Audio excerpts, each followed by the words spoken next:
अस्सलाम वालेकुम। Last time हमने इंडस्ट्रियल को पढ़ रहे थे, तो हमने लास्ट लेक्चर में नियामत बादशाह डैम के बारे में पढ़ा था। फिर हमने नायरा पत्तन की बात की थी। फिर हमने तरबेला डैम का, पाकिस्तान का सबसे बड़ा डैम है तरबेला डैम, जो 1967 में बना।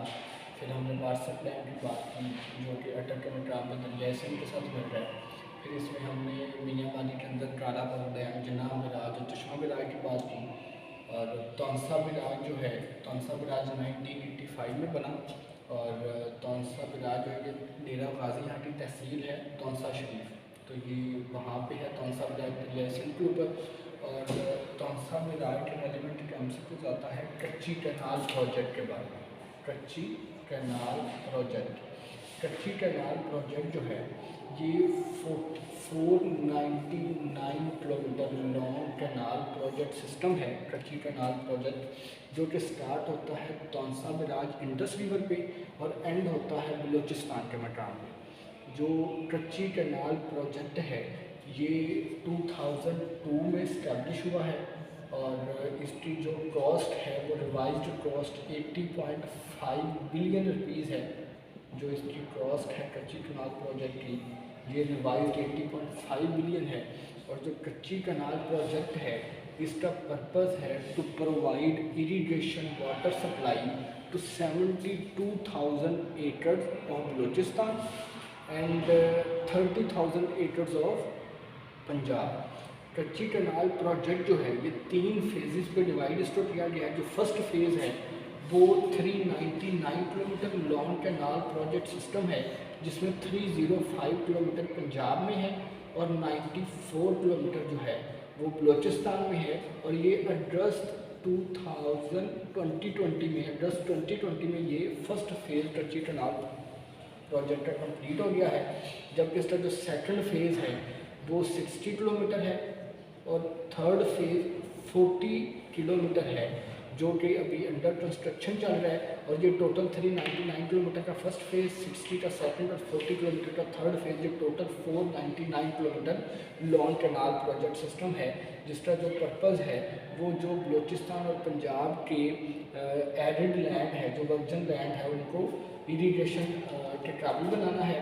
और इसका कच्ची कैनाल प्रोजेक्ट जो है इसके जो ओनर है वो वापडा है, वापडा, जिसको water and power development authority कहते हैं, water and power development authority वापडा। और वापडा जो है ये 1958 में through an act of parliament ये इस्टेब्लिश हुआ है।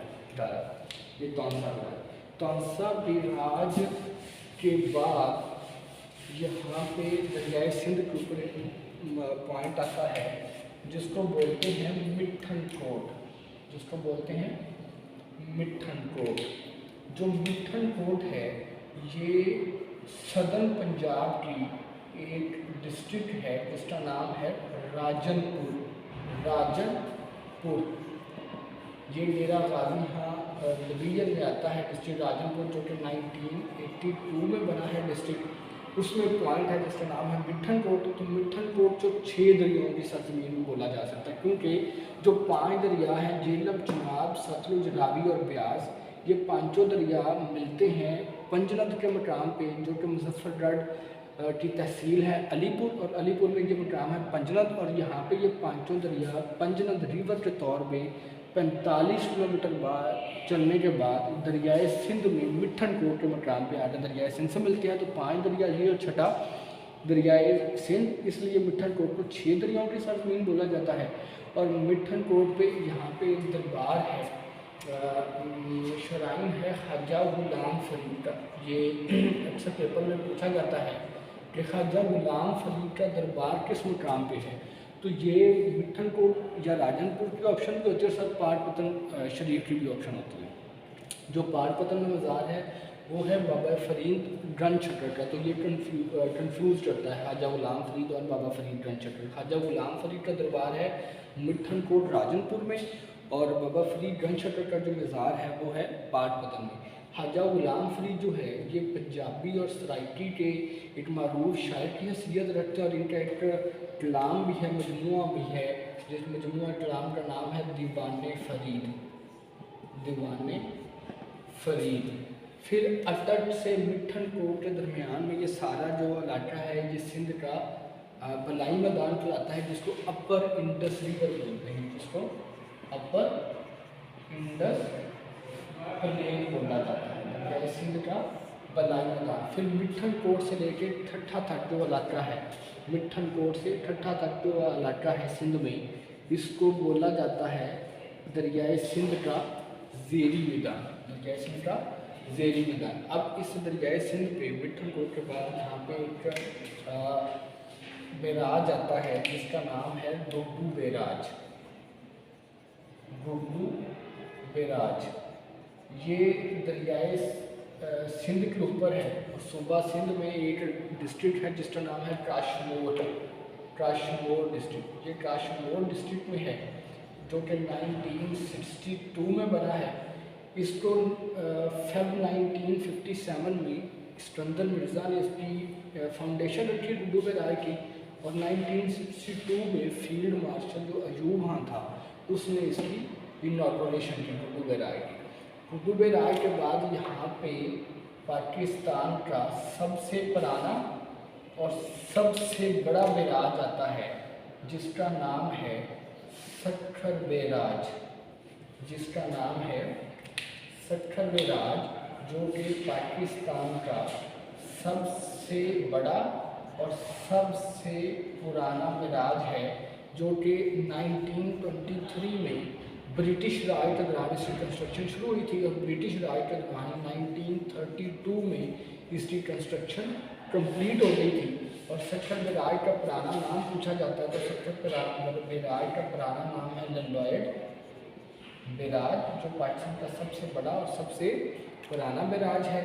और सक्खर बैराज से 7 नहरें निकाली जाती हैं जो कि सिंध में हैदराबाद डिस्ट्रिक्ट और सक्खर डिस्ट्रिक्ट के जो एरिड लैंड है उसको इरीगेशन वाटर सप्लाई करते हैं। और इन्हीं 7 नहरों की वजह से जो कि सक्खर बांध से निकाली गई हैं, पाकिस्तान को दुनिया का लार्जेस्ट इरीगेशन सिस्टम माना जाता है। और सक्खर बैराज के बाद यहाँ पे आता है कोटरी बैराज, कोटरी बैराज। कोटरी बैराज का पूछते हैं कि दूसरा नाम क्या है, तो कोटरी बैराज का दूसरा नाम है गुलाम मोहम्मद बैराज। कोटरी बैराज का दूसरा नाम है गुलाम मोहम्मद बैराज, जो कि 1955 में बना है बैराज। और कोटरी बैराज के बाद दरियाए सिंध जो है ये डेल्टा बनाता है ठट्ठा के मकाम पे आके, यहाँ पे आके, और गिरता है अरेबियन सी के अंदर। और ये यहाँ पे जो ठट्ठा सिंध का इलाका है, यहाँ से फिर दरियाए सिंध का अटक से मिठन कोट तक अपर इंडस प्लेन है जिसको दरियाए सिंध का बलाई मैदान कहते हैं। मिठन कोट से ठट्ठा तक दरियाए सिंध का ज़ेरी मैदान है जिसको लोअर इंडस प्लेन कहते हैं।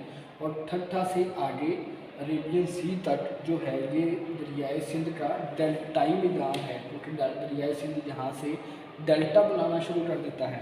पेपर में अक्सर पूछा जाता है कि दरियाए सिंध जो डेल्टा बना रहा है उस डेल्टा का नाम क्या है, तो दरियाए सिंध जो डेल्टा बनाता है उसका नाम है septa Sindhu delta, septa Sindhu delta. तो यहाँ पे हमारा दरियाए सिंध जो है वो ख़त्म हो गया। इंशाल्लाह नेक्स्ट लेक्चर में हम दरियाए झेलम, चिनाब, रावी, सतलुज जो ब्यास और पाकिस्तान के जो दूसरे दरिया हैं जिनके मतलब जो डैम या बराज या उनके रेलिवेंट जो एमसीक्यू पेपर में पूछे जाते हैं, इंशाल्लाह नेक्स्ट लेक्चर में डिस्कस करेंगे। Thank you so much.